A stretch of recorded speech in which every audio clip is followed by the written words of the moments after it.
அவ்வளோதான். இப்போ நான் துடைச்சிடுறேன் கையோட.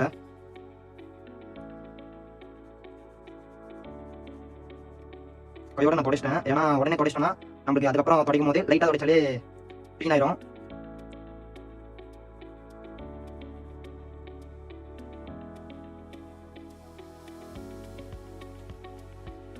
இப்போ துடைச்சேன் பார்த்துக்கோங்க. நெக்ஸ்ட் நம்ம அசம்பிள் பண்ணிட்டு இப்போ நான் வந்து பேட்டரி மாட்ட போகிறேன். அதுக்கு முன்னாடி வந்து இனிமேல் தூக்கிட்டு இருக்குன்னா இங்கேருந்து இப்படி ப்ரெஸ் பண்ணிட்டே வாங்க. இப்படி வந்து இப்படி லாக் பண்ணிட்டீங்கன்னா கரெக்டாக அந்த இடம் மடங்கிடும். அதுக்கப்புறம் நம்ம அப்படி மாட்டிக்கலாம். இப்போ வந்து நான் இதை மாட்டுறேன் பாருங்கள். அதுக்கு முன்னாடி வந்து இந்த ஆண்டை நான் வந்து மாட்டிக்கலாம்.